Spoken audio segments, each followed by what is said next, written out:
Welcome to Manager Tools. We've got a special treat for you this week. Our Career Tools cast, Recruitment Update 2021, necessitated by the incredibly frothy hiring market and the interesting trends are involved, was written not only for individuals, but also for managers. And so we are asking it to do double duty. So what you're going to hear after my brief intro here is a Career Tools cast that Wendy and I collaborated on, where we talk about the trends and then we address them both from the individual contributor and from the managerial perspective. So both you can listen to it as an individual contributor thinking about your career, and then you can listen to it about what you need to do as a manager. So happy listening. I really enjoyed this one. Welcome to Career Tools. 2021 Recruitment Update, Part 1. Here we go. Questions that this podcast can answer. What's happening in the job market right now? A lot. What opportunities are there for me right now? Well, it depends, but more than ever. And what do you need to know right now? Folks, I'm going to make another appeal to those many of you, hundreds of thousands of you who are regular listeners to the show, but are not licensees. Being a licensee has a lot of incredible benefits, made particularly so by our change on our 16th anniversary recently to include the interviewing series, effective relationships, a bunch of other products are included in the value of your license. And we wanted to reward our licensees who have been with us for a long time, and we consider the core of our audience. And perhaps the most important new thing in a license value is access to our Executive Tools podcasts and show notes. There is no other way to get access to Executive Tools other than a license. In fact, without a license, you can't get the secret RSS feed that allows you to download the Executive Tools casts. I hope to become a licensee and become a bigger part of our community. I'm here with Wendy Lord, our Career Tools expert, and we're going to talk about a topic that we talk about every year. And it's a very interesting year, certainly not what we thought we would be in the year that will not be named with a number, the pandemic year, the plague year, last year. Good. I keep hearing people call it the panini. The panini. It's an Italian sandwich. Yes, but I understand. But that's like saying it sounds a bit like a doorknob. I don't understand. No, just because it begins with P, I think, and like pandemic, but they don't want to say the word. That just makes me feel good about people's creativity. Indeed. Not necessarily about their intelligence. Okay. So, Wendy, once a year we do a resume update, and we give timeless, not timely advice, but people are always asking us about things they read relative to resumes and so on. And these last 18 months have been so strange, and the employment market is so interesting right now. We thought we would give you guidance for the second half of 2021. Now, look, there are broader economic trends we need to consider, and so we want to mention those so that when you see them again, you'll know what that will likely mean for the employment market. And look, although we're discussing the situation in the U.S. right now for the most part, you can extrapolate for trends you're seeing wherever you are. And, the example I would use is we got an email from somebody in Australia this morning, and Australia is in a very different situation lockdown-wise than the U.S. is. U.S. is struggling with coming out of lockdowns and masking and so on. And the market is hot, but perhaps not so hot in Australia because companies are still wondering about the economic impact of governmental restrictions relative to... So they're probably 6 months behind. And yeah, could be. Yeah. The panini has affected them differently than us. Okay, good. So take us through the outline. So things we want to mention. Demand for candidates is high. Yes. Wages are not yet rising. Pre-searching is the new open to opportunities. Pre-searching, that's what they call it? Pre-searching, yes. Yeah, Economic upheaval means consolidation. Employer brand matters, and the churn will continue. Okay, so let's get to it. Demand for candidates is high. I think we ought to start with some economic context. Yes. So during the panini, many organizations reduced the number of employees that they had. Right. Not just the obvious things like hotels and restaurants, but sort of across the economy. Eventually, it may not have been immediately, but, Well, it's funny. When you say across the economy, people, I'm waiting on something to be done at my house, and there's a supply chain problem. Mhm. And a lot of the world's supply chain goes through China right now, which has had a different experience, but in some ways similar. But supply chains have been enormously disrupted. And so companies, I have a good friend who works at Caterpillar, a very senior guy, and he's like, we don't sell a lot of equipment, we lease it. And we make money on our selling of parts and services and supplies. And we can't get parts. So that's affecting us. So even though sales are booming because people didn't buy last year, we're not making any money on parts sales. When he says sales, he means leasing, the big equipment. So across the economy, it's kind of funny. People say, well, this industry's been affected, but not that one. I say, well, everything gets more and more interconnected every year. Yeah. Okay, good. So even the companies that didn't actually let people go, they reduced their size by using natural attrition. So when somebody left or somebody, went on maternity leave, they didn't replace those people. And that way they reduced their labor force and the cost thereof. And, during uncertain times, companies don't backfill roles. They just cope. But in the last month, the restrictions have rapidly been reduced and then been removed altogether, and then in some places put back a little bit. But the demand from everything, from printers to vacations, is high again. And companies are not ready to service the demand because they don't have the labor. Right. Yeah.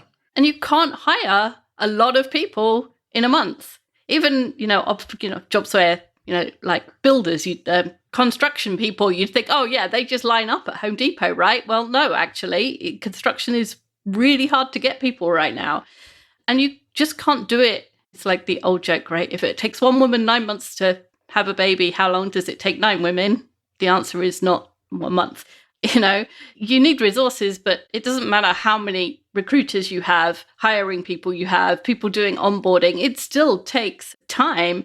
And the increase in consumer demand has been so vast, and the lack of workforce growth has, over the 18 months, has kind of come together to mean companies just can't service the demand, and there's a large number of vacancies. Yeah. So there's a lot of vacancies. There's a lot of demand. Many managers who would love to be hiring are also dealing with an overload of their own work, just processing demand for products, not processing demand for candidates. And so it's interesting in the market. Yeah. The other thing that's been interesting is the quit rate. People who quit their jobs in any month. It's been increasing steadily for a while. When the pandemic started, it dropped. Obviously, people were scared. There was a bit of a flight to quality, right?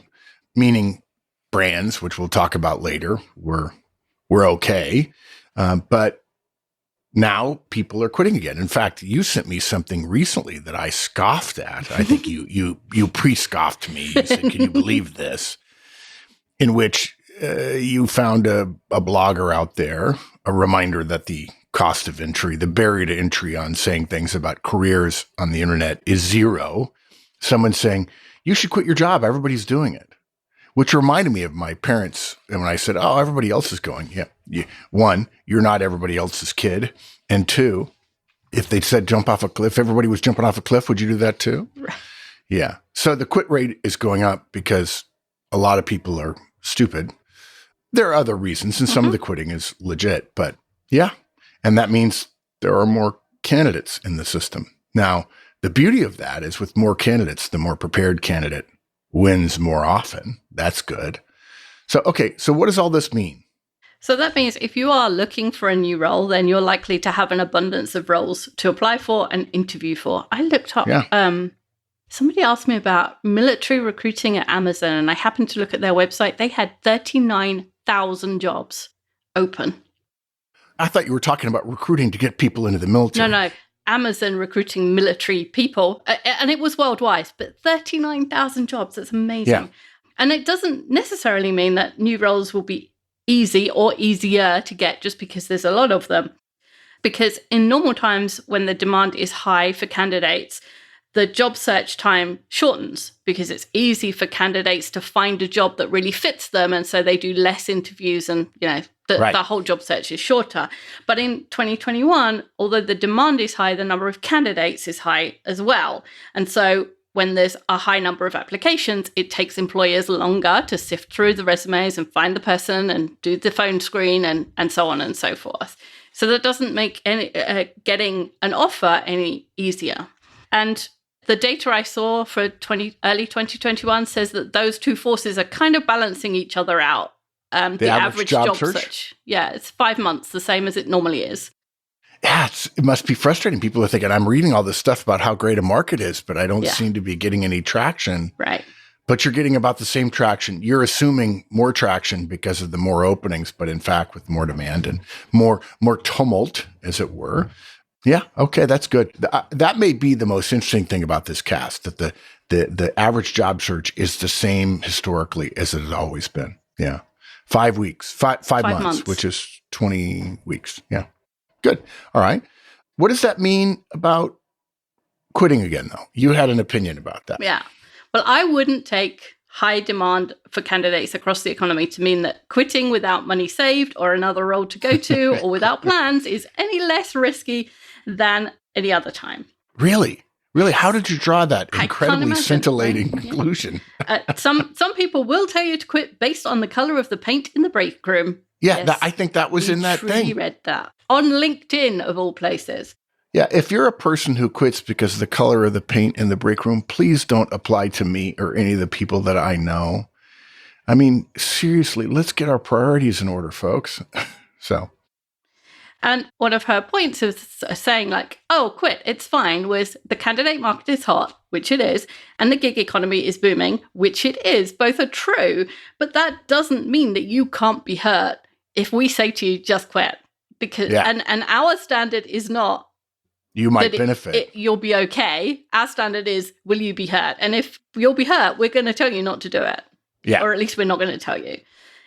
You could quit and walk into another job. But it's not going to happen for most of the people. Yeah. So give me a number. 30% of people could quit and find another job? Oh, God, no. 3. Oh, 1/10. Okay, good. Yeah. That's a good number. Yeah. Yeah. Really low.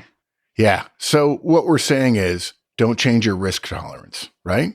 Yeah. Your risk tolerance should be the same as it always was. Yeah. And for some people that's higher and some people that's lower. But don't take some lady on the internet to make it, change it. Even us, even me, as a lady on the internet. No, you're different. We've been doing this for 16 years, and we have millions of listeners and followers. So, yeah. So you're the manager tools guy. So what does it mean for managers? Yeah. So first of all, you ought to be thinking about retention. It's my bugaboo. When I retire, one of the things I'll say I never convince people of is how managers are way more important than they realize, and you ought to be publicizing and talking about retention a great deal more. So take one of your one-on-ones this month and talk to your directs about their plans for the future, what you think they can do, what they can become, what they want. It may be a little bit of a Venn diagram drawing. Yeah, there's nothing wrong with saying the market is hot right now. Nothing wrong with that at all. In fact, it's good that you mention it. Like acknowledge it. Like acknowledge the elephant in the room kind of thing. Yeah, I don't want to say anything about that because they might not know it. Yeah, trust me, they know. The Romeo and Juliet, one of my favorite sort of, what would we call it? It's an allegory. Allegory, gnomon. I'm thinking gnomon. I think it's a Latin word for it. The Romeo and Juliet situation. You have a plan for one of your directs that they would have loved to have heard about, but them not knowing and finding another job. For those of you who don't know what I mean by Romeo and Juliet, if you're familiar with Shakespeare, which you ought to be because it's literature, in the play Romeo and Juliet, about 5 minutes before the end of the play, they're both alive. And then I always get this wrong, but I'm pretty sure that Romeo No, it's Juliet. She's on the slab. She has taken a draft to make her appear dead. Romeo comes in, thinking that she is dead, and kills himself. and then she wakes, realizes he's dead, so she kills herself. And, had it gone just a little bit differently, they would have ended up together. And too often, you could make a case that that's due to a lack of communication. Look, don't do what so many managers do and say, oh, I can't offer them more money. Yeah, okay.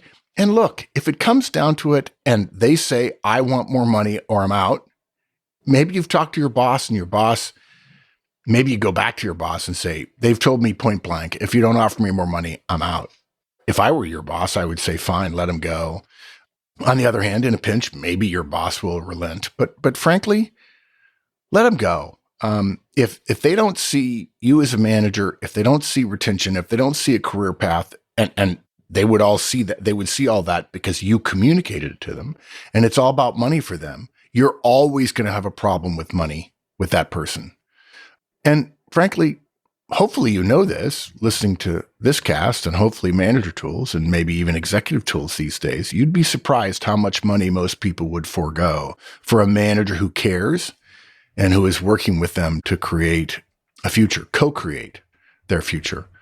There's nothing wrong with telling people, I don't decide who gets promoted. Somebody else does. But you need me to help you plead your case, and you and I need to be on the same page. And that's part of the beauty of one-on-ones. It's always there ready. Any given week, you can say, you know what, retention is important enough now. There's none of these details I was going to talk about this week during my portion of the one-on-one that are as important as how you feeling. A lot going on. I just had a conversation with a guy, an information security guy. Pretty hot market right now. It was hot before the pandemic, and then there's been cyber attacks during the pandemic, and there hasn't been a lot of movement, and so it's even hotter now. And I said, geez, you have a plethora of opportunities. And if you're ready to make a move, you can do that, but do it smartly. Don't jump. As well, for managers, expect, unfortunately, longer hiring cycles. It may not seem to make sense to you, but the more candidates in the market, the longer it takes to find the right candidate. And companies are rapidly figuring out they've got plenty of applicants. Build your bench now. You should be reaching out to people that you know that you've been thinking about. The simplest way to shorten your hiring cycle is to know who you'd want to interview and to already know their strengths and weaknesses, so that when you even get an inkling of something, you reach out to a friend and say, we've been talking about this and I think you'd be great for it. I think it'd be good if I had your resume in my hand right now. Doesn't mean that's the person you're going to hire. You're not making any promises, but it'll get you there a lot quicker than if you don't have a bench at all. Hey, folks, we're doing something we've never done before, or at least we're trying to do something we've never done before. August 31st and September 1st of this year, we're going to host a public conference, EMC and ECC, in Vegas. Our Andrew Spillman, our newest presenter, lives in Vegas, and we thought, what an incredible thing. And interestingly enough, I've never been to Vegas. In all my travels, in all my years, in all my conferences in Orlando and every other city you can think of, never have I been to Vegas. So that's why I won't be doing this one, but Andrew will. August 31st, September 1st, Effective Manager Conference, Effective Communicator Conference. If you're in the area or you can arrange on Southwest or some other airline to fly in cheaply, I encourage you to do it. It will be the best management training you ever attend. Okay, you said something that I really want to get into, which is wages are not yet rising. Right. Because there's plenty of stories of people, there's salary pressure on organizations. Yeah. So the normal economic response to a shortage is a rise in prices. So if there's a shortage of apples go up in price. That's Economics 101, which is the only thing I passed. But when there's a high demand for candidates, wages normally rise because wages are the price of labor. Right. But the rise in wages is a lagging phenomenon. A lagging thing. A lagging phenomenon. Thank you. I only have you here to say my words. No, yes, that's I'm right. Kidding. In that it happens after demand has been high for some time. At its simplest, employers will make offers at the prevailing rate initially. They can't hire at that rate, either because they can't get qualified candidates to interview or they can't get them to accept an offer. They'll raise the rate they're offering. Yep. And that happens one by one, offer by offer across the world. But the market consolidates that into the prevailing rate. Yeah. And demand hasn't been that high for that long. Exactly. Yeah. Yeah. Okay. So that means that employers are still making offers at the March, April 2021 prevailing rate. And it will be a few more months of the same situation where the demand is high before enough people are making offers at a higher rate that the prevailing rate rises. That said, is it safe to say that somebody who wants to discard our guidance about not negotiating is maybe at a little less risk for asking for more money right now?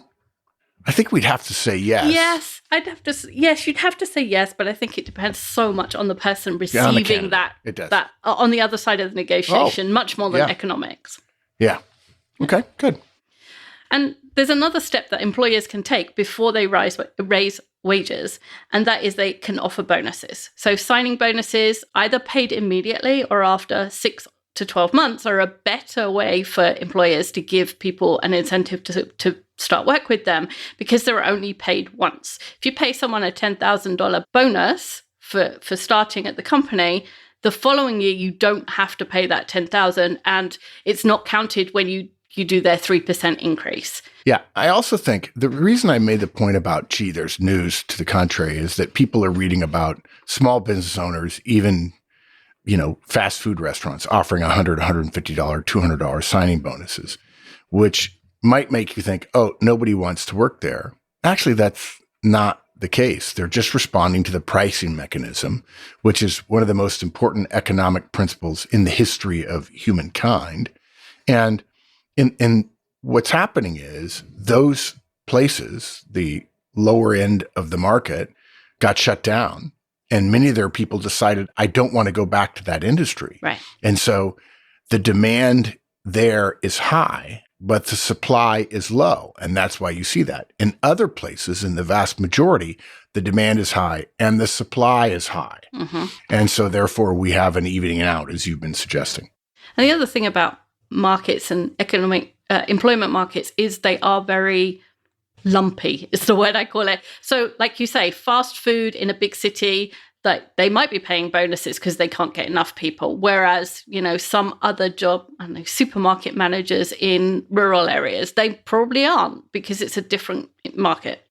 Yeah. Well, whenever you say supermarket managers, I always laugh because I routinely used to ask people questions to help. They were saying things like, well, I need more money, or I deserve more money, or this and that. And I would say to them, hey, how much do you think a Walmart store manager makes? And they say, oh, $90,000 a year. I said, nope, $250 with a chance of bonus of another $250. And I said, the reason I tell you that, and that, by the way, that was several years ago, is because you have no idea how salaries work. You have no idea how companies see it. And I would argue many managers and individual contributors, even though they are on the receiving end of the salary offer, the compensation discussions and compensation calculations, they lose all of that perspective when they go out on their own looking for roles. Mm-hmm. About the only people who are really knowledgeable tend to be executives.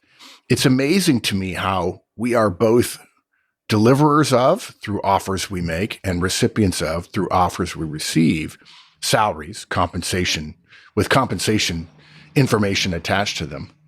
And how often managers, when they are a candidate, completely forget about what they just did for the last 2 years in terms of how companies work relative to compensation.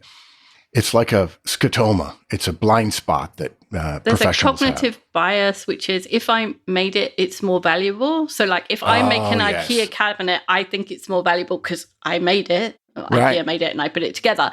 And it's kind of like that. It's all the time I'm talking about someone else's salary, I can be rational. When it's mine, well, I'm more valuable.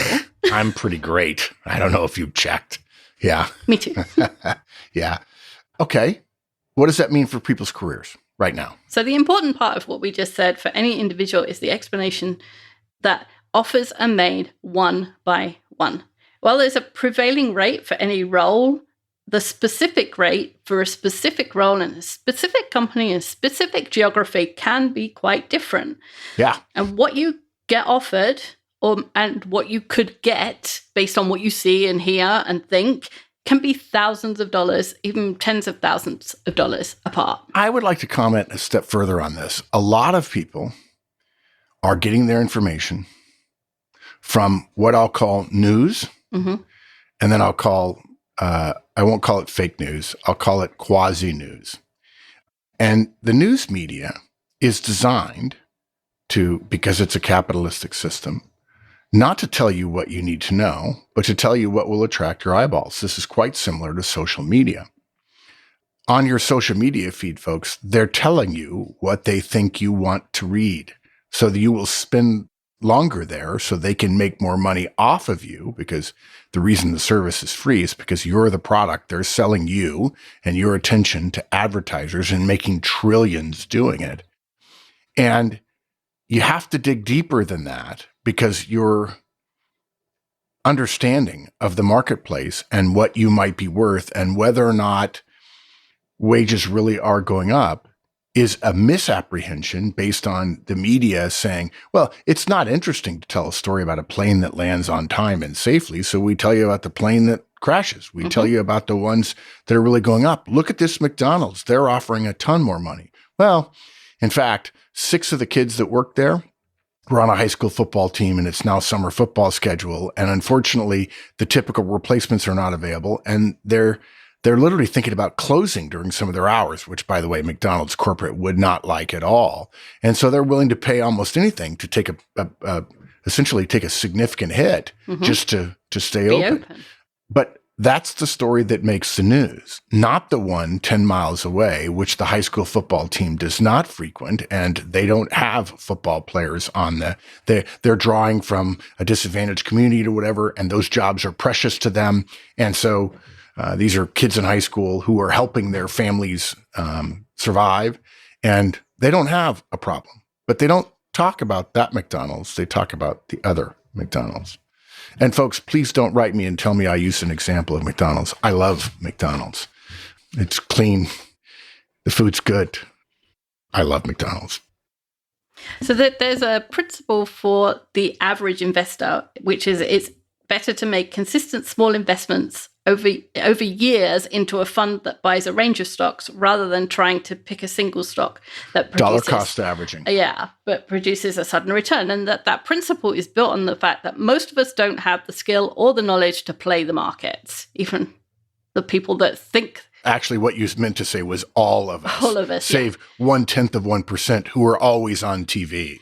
Exactly. Yeah. The people who are telling you how they can make you rich, they want your money. That's how they got rich. Yeah, exactly. Yeah. And in the same way, most of us don't have the knowledge or the skill to play the salary market. Completely agree. Instead, it's better for us, normal people, to have a benchmark of what we're willing to accept for the work that we're being asked to do based on our expenses, our skills, our experience, our preferences for the type of work and the company and the manager and all of that stuff. And it's better to have that benchmark and say, does this offer hit my benchmarks, hit the things I want? Is it enough for me? Than to say, oh, well, I'll play this offer against another one, or I'll tell this person this, and, or try and find a job like jump now just because, the news told you, oh, salaries went up 10 grand yesterday. It's just. Yeah, numpty. You'll hear of people getting 30 and 40% raises. That hasn't been offered to you. And what gets reported is exceptional, is what you just said, right? Yeah. That also means that asking for a massive raise right now based on the increase in prevailing rates is not likely to work either. And so our guidance in our previous cast asking for a raise still stands. And it stands in any economic situation. Okay, so now you're going to turn it on me and say, what does this mean for managers? Yeah. So be ready for your directs to ask for raises. By the way, I think we have a cast for that too, in which we say the first word of the cast is no. That's a little bit tongue in cheek, folks. We don't mean to suggest. Hopefully you have a good enough relationship with your folks. Your folks are going to see the news headlines and they're going to say, oh, demand is high and wages are rising. And so it's a good time to ask for a raise. Hopefully you've done the proactive retention work we recommended earlier, and that will prevent this conversation. It won't prevent, but it will reduce the chances as this happens. We have a 3-part cast about what to do when your directs ask for a raise, and we recommend you listen to that, or if you're a licensee, save yourself some time and read the show notes, and the conversation might be coming. And all you have to do is read it once, and you're like, okay, I'm comfortable, and I know how I'm going to apply this differently to Sarah, to Kate, to Wendy, to Maggie, to whomever. The pressure on prices of goods and services, as well as of labor, is likely to put pressure on your cost of goods sold and your margins. You're probably having to pay more to expedite stuff. You're probably paying more to ship things in smaller lots to get stuff to you because you have most loved customers that you've promised you'll move the heavens and earth for. Basically, the cycle of production means that a company has to purchase goods and services before it can sell them and gain income. So that puts twofold pressure on your budget. The cost of everything is rising, and you're having to purchase at a higher rate using the funds you've accumulated previously. Lots of companies barely broke even during COVID, and they did so because they cut their costs to the bone. So those funds may be limited. Do not let your foot off the gas of race, don't chase just yet. And if you don't know what I mean by race, don't chase, there's a podcast for that as well. One of my all-time favorite casts, and almost nobody writes me about it. And it is, when I heard about it the first time 25 years ago, I thought, that's the smartest, coolest thing I think I'd ever heard. Of course, at the time I was 30, but I still think fantastic. One of my 10 favorite casts, yeah. Don't increase your budget for you as a manager, right? Or don't anticipate it increasing for the next 6 months. And you ought to be asking yourself, what have I lived without? And could I not just keep on living without it for another 6 months and do that? Hey, folks, I hope that lived up to the hype that I started with. And we'll be back with part 2 next week. See you then.